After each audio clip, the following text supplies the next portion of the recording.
So we're going to get started. My name is Alex Klokus. I founded a media company called Futurism. If you guys haven't read it, you should definitely check it out. Like, seriously, check it out. Futurism.com. Just trying to make the world better, you know? Trying to educate people about what's going on. Very excited to be here. Happy to be speaking with Mr. Pomp. This is going to be a fun discussion. I'm definitely going to instigate a bit, and I'm optimistic that this is quite a small room. By next year, this will be consensus, and consensus will be this. We'll be bigger. We will be dominating. I'm very much on this train. So, Pomp, good to have you, man.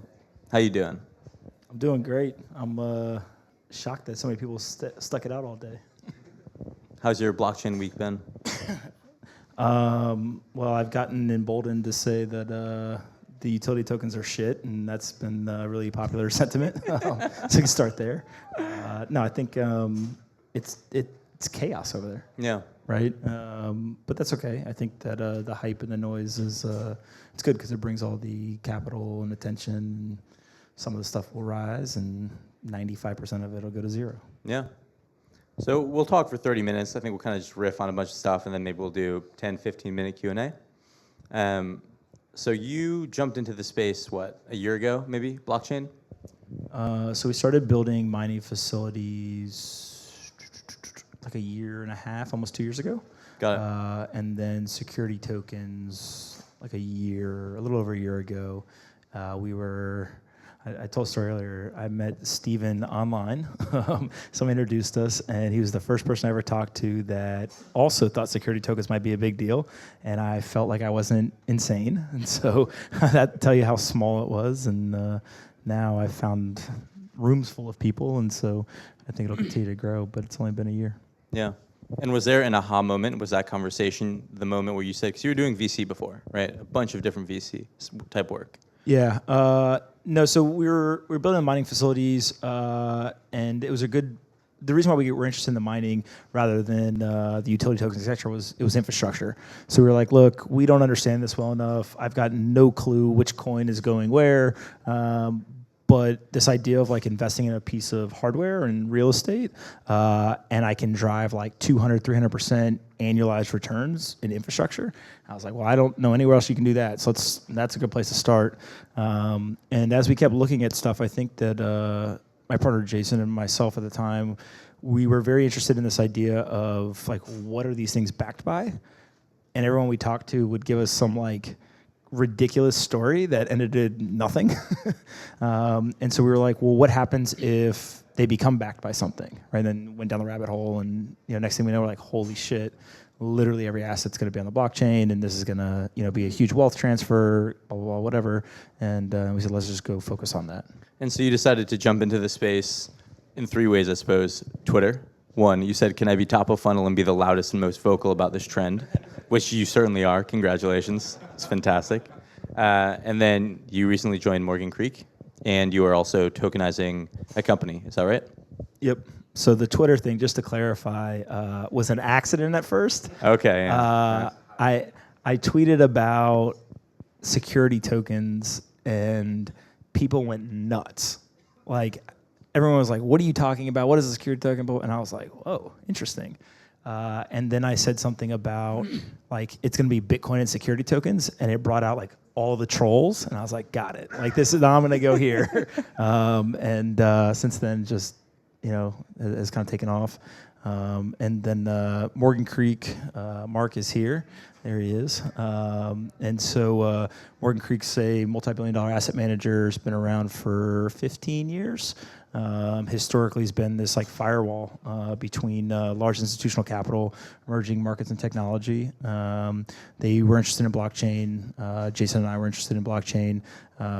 And with security tokens, it's going to be really hard to have like a $20, $30 million fund and go play in this space in a real way. And so, it's pretty good to kind of get some firepower, somebody who can raise billions of dollars. So no pressure, but we're going to go see what we can do. And so we're obviously still at the infancy of this ecosystem, as evidenced by the size of this room even. How do you see, let's say, the next year unfolding? There's a lot of things that need to be built, and there's a lot of, I guess, uncertainty. People are still obviously very interested in the utility token landscape. How do you see the next year, the rest of this year shaping out? So I think of it in 1, 3, and then over 5 years, right? And the 1 year I think is pretty clear. The 3 year is less clear, and then there's things that I'm like, this is definitely going to happen, but I don't know what the timeline is, right? So 1 year, if you notice, everyone who was yelling about ICOs in December is now yelling about security tokens. They're like all the advisors, et cetera. Kanye's not yelling about them yet, though, right? Listen, Kanye's coming. Trust me. Mark my words. Kanye's going to tokenize something in the next 12 months. Watch. Yeah. Okay.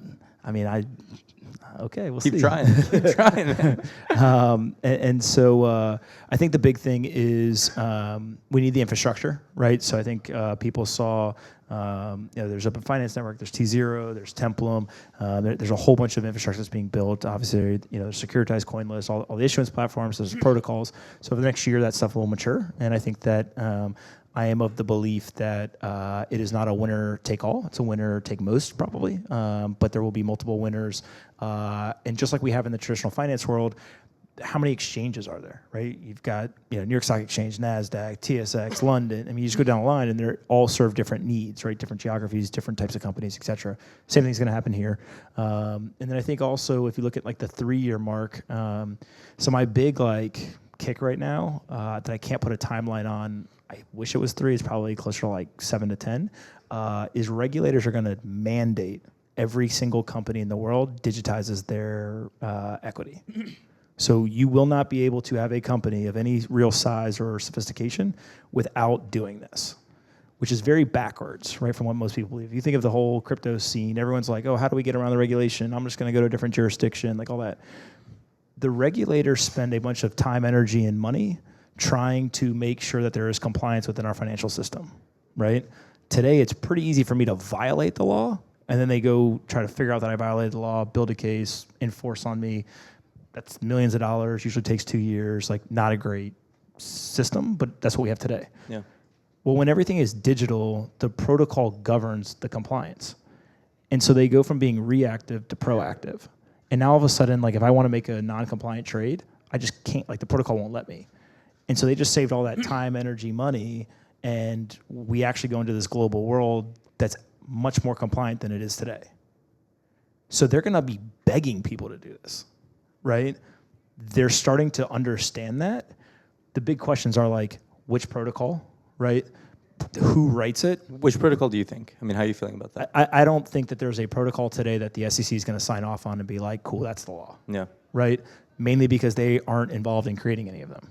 So I do think that it is a public-private partnerships. They will come together, they will create it, and that will serve as like the underlying layer. Again, I don't know what that timeline is. But when they say that, why would you not digitize your equity, right? And then on top of it, if they mandate it to keep you in compliance, like every asset in the world, it is. This has gone from me being like, holy shit, this is like this crazy dream to like this is real, right? And I think what do we say, 700 trillion assets, I think is the number that we've seen that people think can get tokenized and brought on. So like, if you think of the utility token space as venture capital, right, market, and then you think of this as like banking and like traditional finance, if a VC firm raises $1 billion fund, everyone like jumping up and down, and it's like the biggest news ever. That's like one day, one deal at one bank. Like I always tell founders, you think that you've seen money until you see bank money, right? Like it's a different world. And so like this is the bank world compared to the venture capital world. And so that's where I think you see all those assets come on. But you say this is real. At the same time, people are they're raising money for a security token, but nobody's done it, right? There's no security token on any exchange that I know of that is trading. So you seem very certain about this, but nobody's done it. There have been trades. There is no ongoing real-time liquidity at this exact moment in production, not in beta, et cetera. There may be some of them that argue with me on that, but that's okay. It is coming because I think that there are multiple layers of exchanges that are going to get built. So the current folks that are building these mostly are upstarts, right? They may have existing businesses with licenses, et cetera, but they're building this today. Then you've got the like Coinbase's, Circles, Bitmain, Binance, all these big players in the crypto space that I think are going to go into this. And then like you're nuts if you don't think that the New York Stock Exchange, NASDAQ, et cetera, are going to build this stuff. So okay, let's harp on the point of liquidity. You seem very certain that liquidity is going to exist in these markets. Because the exchanges are going to be built, because hopefully maybe some of the interest in the utility token space will move over to the security token space. But I think that part of the liquidity and the interest in the utility token space is the opportunity for like 100x in a short period of time, right? It's gambling. It's effectively gambling. But if you're which is now legal in the U.S. but if you're to some degree, if you're tokenizing an underlying asset that has some kind of intrinsic value to it, the opportunity for a short-term 100x may never be there, right? So it shouldn't be there. Yeah. Right? So what makes you so certain that the liquidity is going to exist? Because you're not going to be able to put capital anywhere else. Every single asset is going to be a token. Okay. So if I want to invest in an asset, think of it this way, right? So I actually don't even like talking about the tokens, all this stuff. I just think of it as you're going to want to own an asset, right? So today, like nobody's like, hey, I raised an internet fund. Like what, right? Nobody's like, oh, I have this business, and by the way, it's on the internet, right? Like no shit, it's on the internet, right? It's just going to be the same thing here. Like, hey, I bought shares in that company. It's going to be a digital security, right? We're not going to talk about it like it's this like new thing, which, hey, depressing part of the conversation. This isn't really that revolutionary. It's a pretty, kind of natural evolution of technology.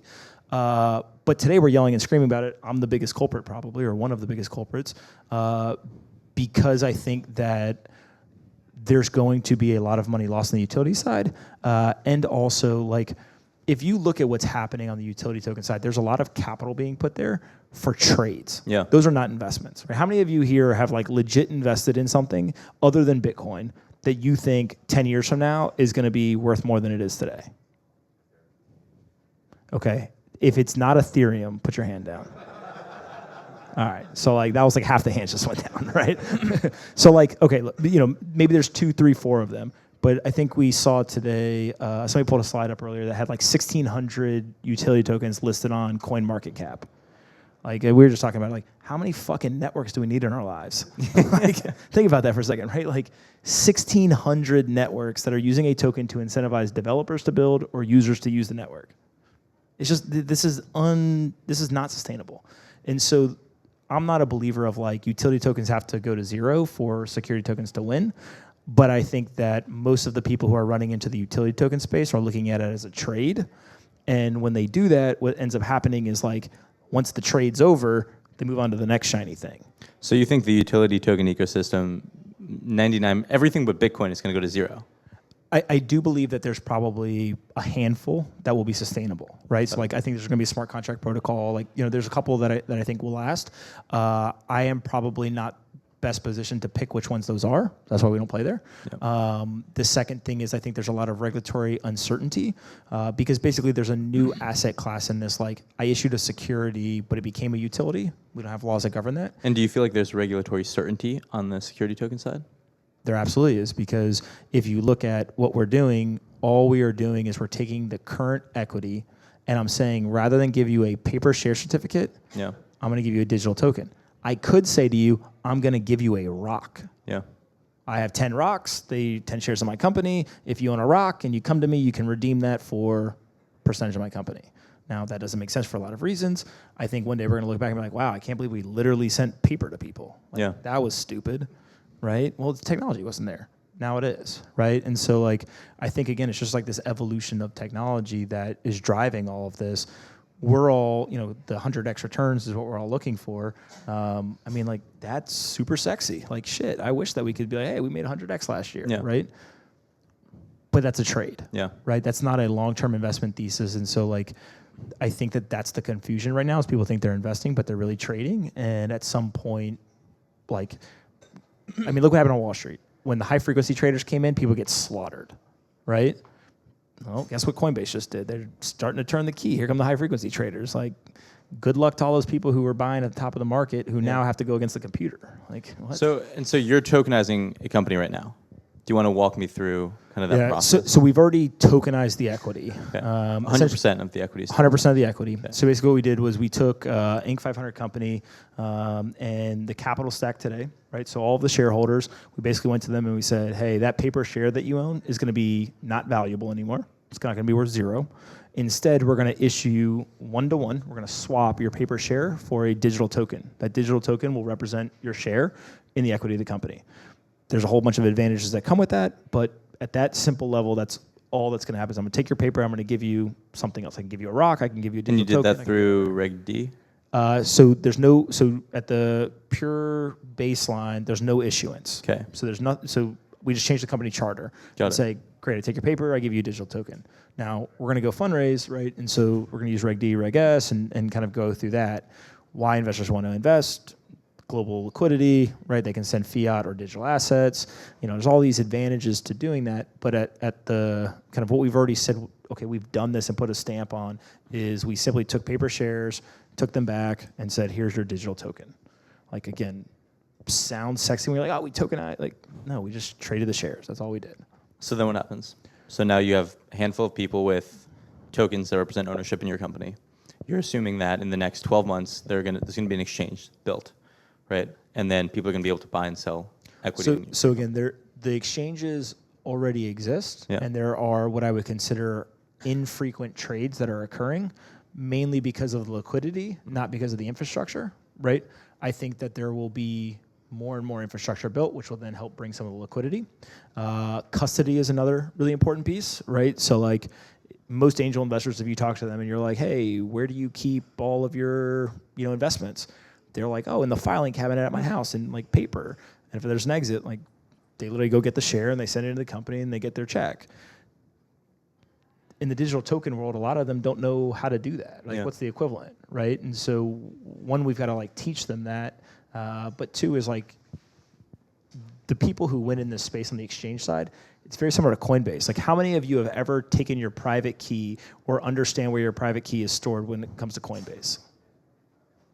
All right, that was like 3 people, right?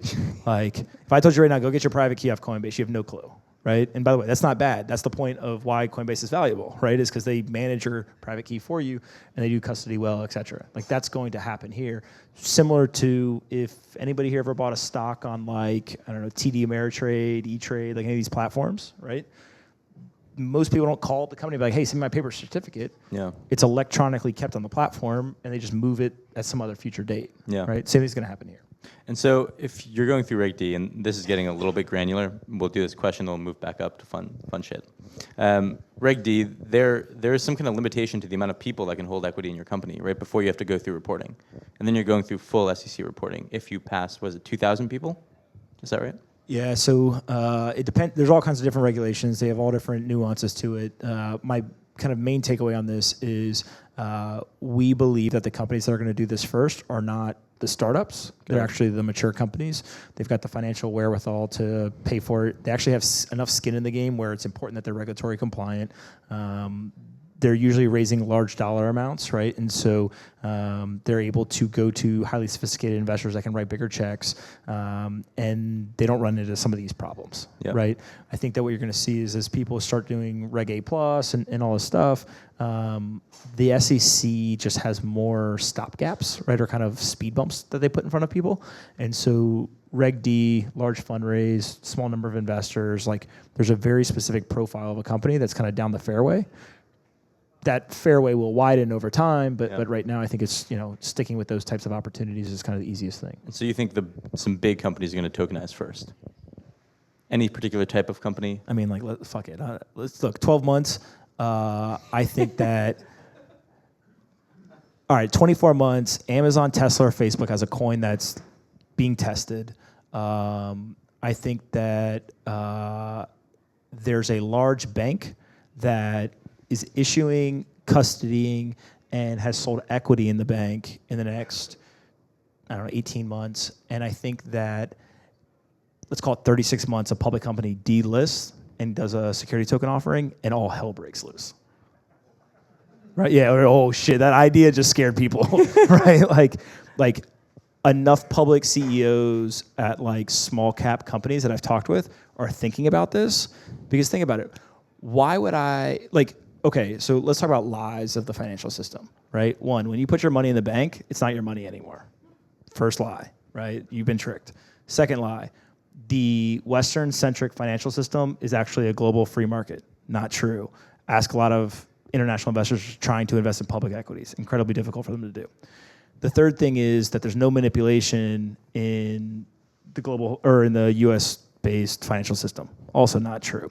And so if you're a US company and you go through the public process, you're getting manipulated. There's a bunch of middlemen. You're then going to get put on an exchange that doesn't have true global free liquidity. And so therefore, you're probably actually taking a hit on valuation. Well, why would you not go here if you are guaranteed that you'll be regulatory compliant and you're going to get a wider investor base that's going to give you a true free market valuation? Yeah. Like it's going to happen. But so what does that world look like? So you say tokenize the world, right? Let's assume that we tokenize the fucking world, man. Like we did it. We're here in 10 years. All this shit's tokenized. Everybody's got all the tokens in their pocket. What does that world look like? Am I trading tokens on my phone constantly? Am I paying for coffee with Amazon tokens? No, I think that, I mean, it would be like me in, I don't know, hundreds of years ago being like, cut the world into shares. Like, what?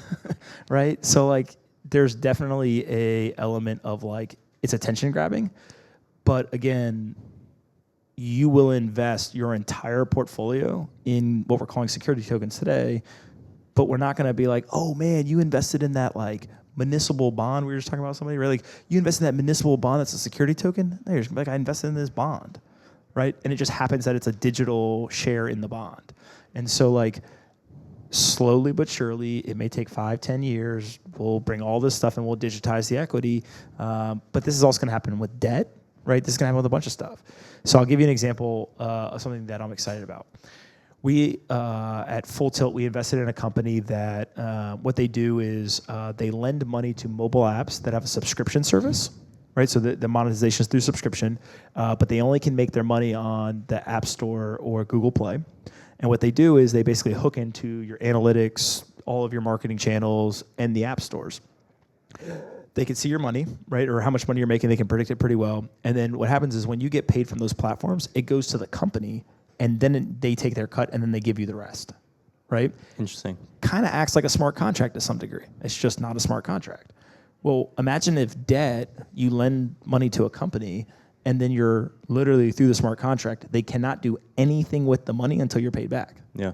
Again, it just increases the compliance and the kind of how solid that financial system is, because it's basically preventing humans from being human. Yeah. Right? Which, like, hey, by the way, we really need sometimes, right? Because greed drives a lot of this stuff. Yeah. And so if you can prevent people from hurting themselves or doing bad things, everything's going to move this way. Yeah. The timeline's the hardest part of the prediction, yeah. right? And so let's assume that, we've got tens of thousands of assets that are tokenized, and I'm the average person on the street. How do I become sophisticated? How do I discover investments? Is there some form of discovery problem that exists here around finding which to invest in? Yeah, I think that today for sure, right? But if you're that same person in the traditional world, my guess is that you probably by yourself have the same discovery problem. Yeah. Right? And so what is it? There's financial advisors, there's financial products, there's marketing, like all that stuff. Security token advisors? Yes. Yeah. And so I think that like over time, what ended up happening was people saw a need. They said, hey, there's a bunch of people who should be investing in a diversified portfolio. They're not. I'll either go through licensing, I'll do whatever, but like I'll help bridge that gap. Yeah.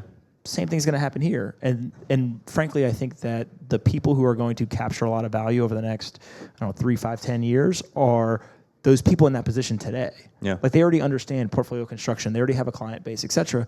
They're just going to start suggesting, hey, rather than buy that public equity, you should buy this. Hey, rather than buy that bond, you should buy this bond, right? And like they will slowly turn their clients, and that will be like the short-term discovery. Over a long period of time, we'll get all of the infrastructure as well, right? There will be the Bloombergs, all that kind of stuff will come as well.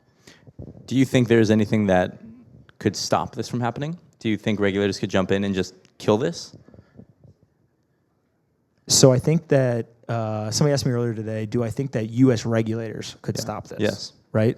So I'll caveat this answer by saying I think that they've done a fantastic job to date of like not doing anything. I mean, 3 years ago, if I told you that there was going to be $400 billion of market cap in utility tokens and the regulators had done zero, you'd be like, no way, right? But like that's what's happened, right? They've done a bunch of talking, they've done all this stuff, but they haven't actually done anything, and they're learning. If the U.S. regulators step in, you will see a mass exodus of the U.S. financial system to other jurisdictions. We already see it a little bit with utility tokens. Again, it's just that VC money. It's not the big bank money. It probably doesn't happen overnight, right? But over time, like the market will dictate who wins, right? And so, Tim Draper is the one who says like governments are going to have to compete for citizens in the future. Like we already see that, right? I asked this question in the room earlier. How many people in here have themselves or know somebody who's a U.S.-based citizen who has gone outside the United States and run an ICO? That's literally more hands than people have said Ethereum was going to be worth more in 10 years, right? Like think about that for a second. So are you optimistic about the U.S.'s position in this whole thing? Do you feel good about where we are? Yeah, I think that the regulators are going to be incredibly thoughtful. And if you go around the world, people still want to invest in U.S.-based assets. They want to be part of the U.S.-based financial system. Every great empire falls, right? Ooh, it's fact. There's not a single empire that hasn't fallen. Now, I think that there are empires who have done things to accelerate their demise, and there are things that empires have done to prolong their dominance. I think that the U.S. regulators are definitely aware that there are things that they can do to, accelerate the decrease of importance of the U.S. dollar, of the U.S. financial system, et cetera. My guess is that is why they are being so thoughtful here. I mean, when you have companies literally launching things called the U.S. dollar coin, like and that was Circle yesterday, right? Yeah, Circle announced it yesterday, and like again, like now that's just like a tether, right? So it's not like it's like they're actually attacking the U.S. dollar, but the writing's on the wall, right? You see banks who are talking about issuing their own tokens. You see countries that are literally saying, "Hey, we're going to get off the U.S. dollar and we're going to go to this digital currency." Like, I don't think it's this big binary like the U.S. wins, the U.S. loses. But like, how many of you here have more confidence in the U.S. financial system today than you did in 2006?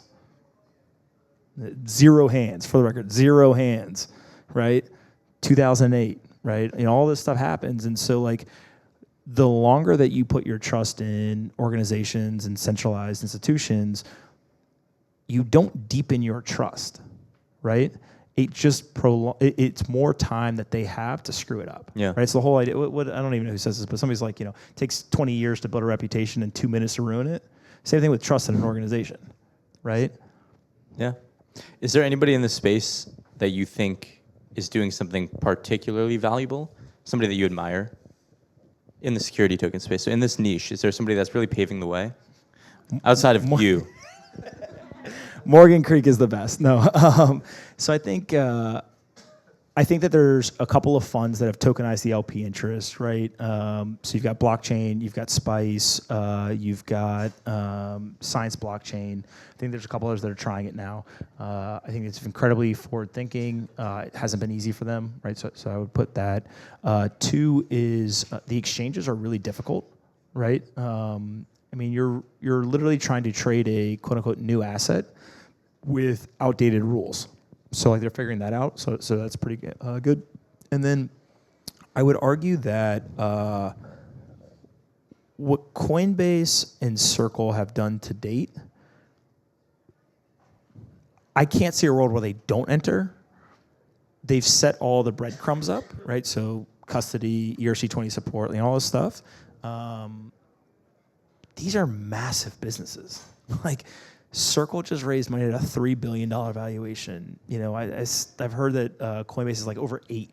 Like these are huge. Yeah. Right?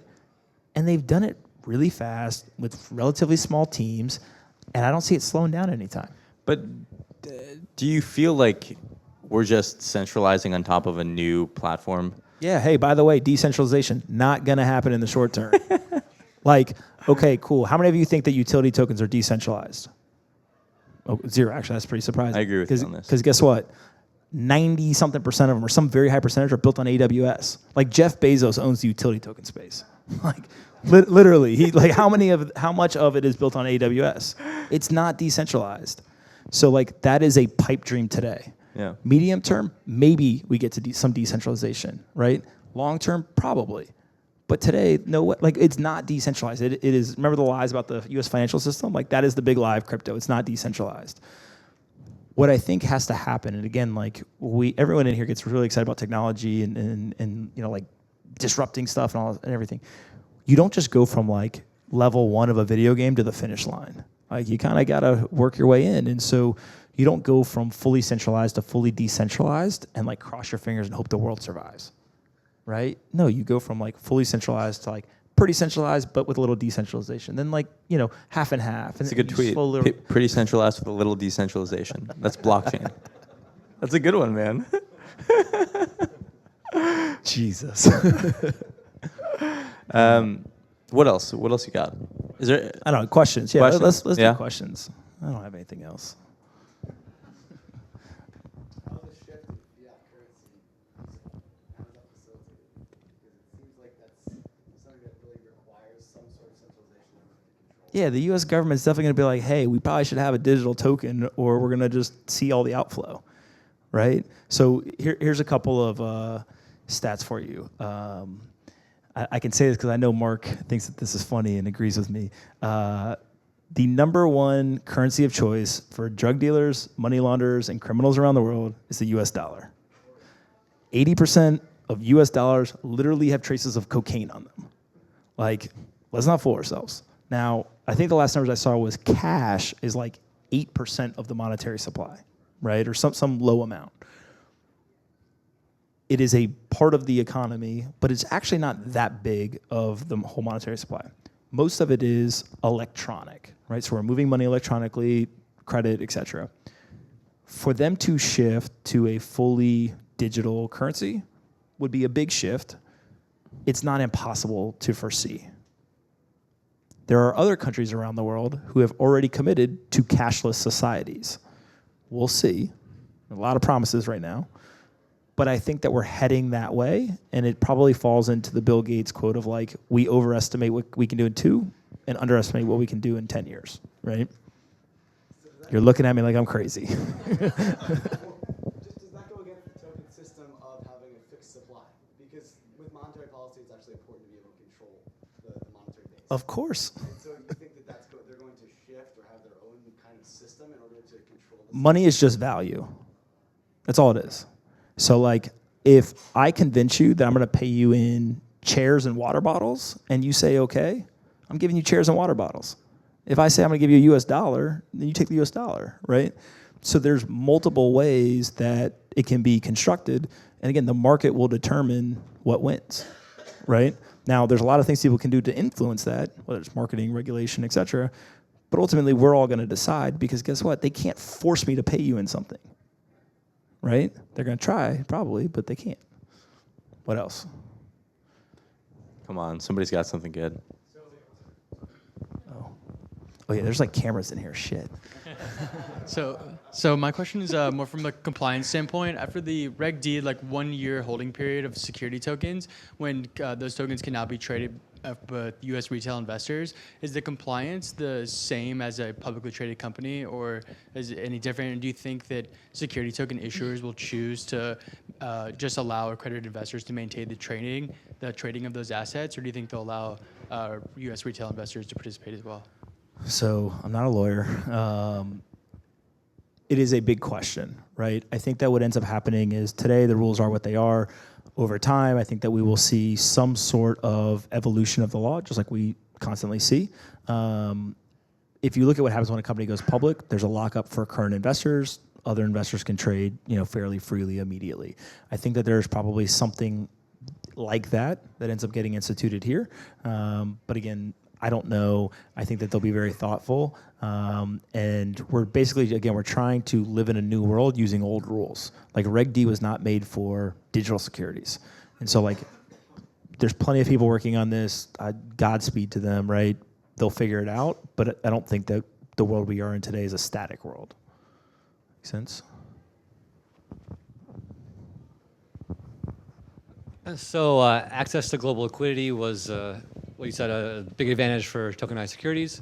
But if they're going to be compliant to U.S. securities regulations, why is that liquidity a bigger pool than the ones available on the exchanges now? So like, why is the cash available for investing on the New York Stock Exchange limited compared to what you see the future for global securities being? So it's usually not the U.S. boxing out the investor. It's usually their jurisdiction boxing them out, right?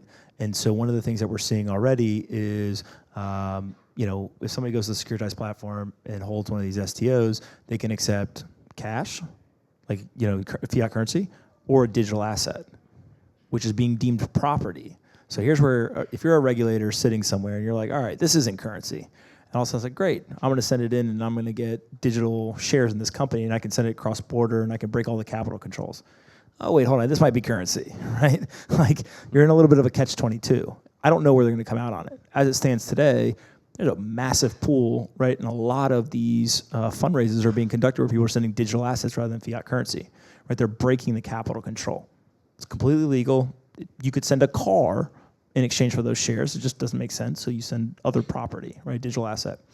What I think ends up occurring over time is you're going to see a melding of this regulation, right?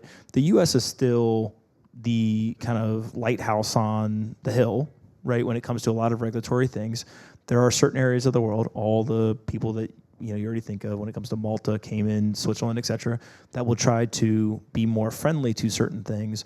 But ultimately, the U.S. is the example that a lot of people build off of. And so I think that they're going to come up with rule sets that govern in a thoughtful way digital securities, global audience, all this stuff.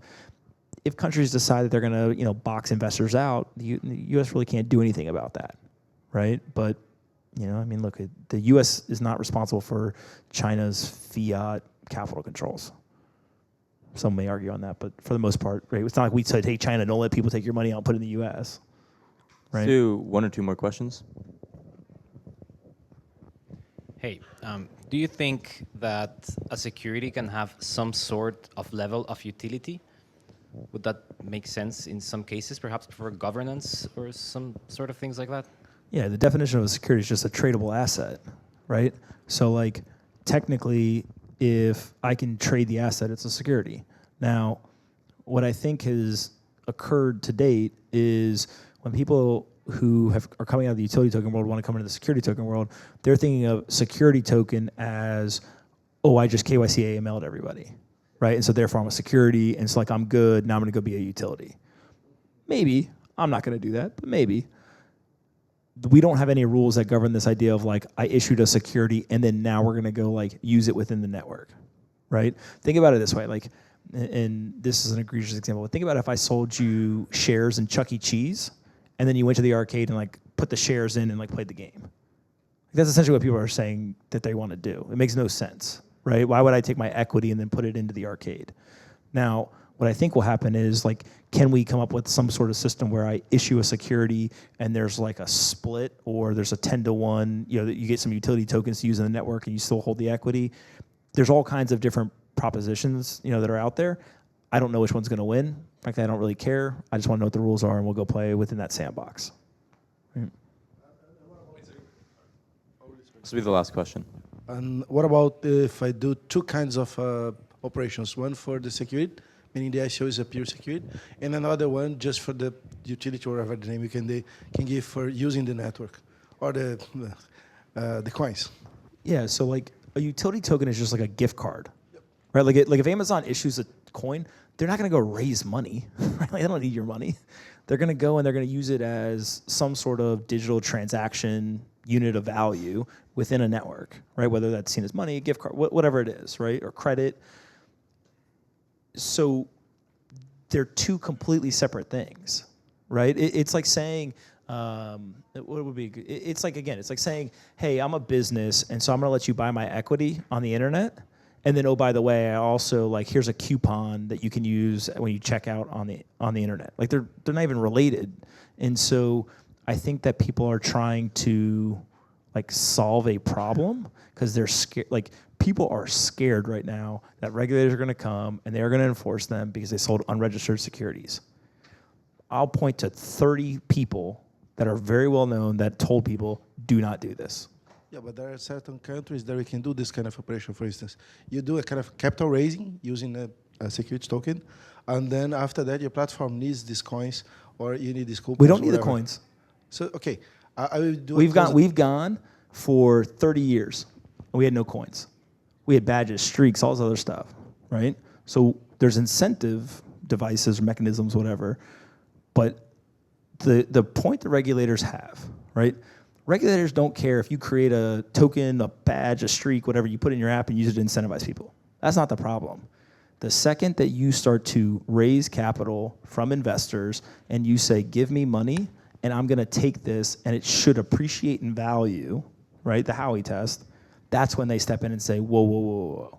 So they're two separate things. If today you said, hey, I've got a company that exists and I want to issue a utility token and I'm not going to raise capital, I'm just going to give it to everybody and it's not going to be listed and traded anywhere, they don't give a shit. Can I give you the example?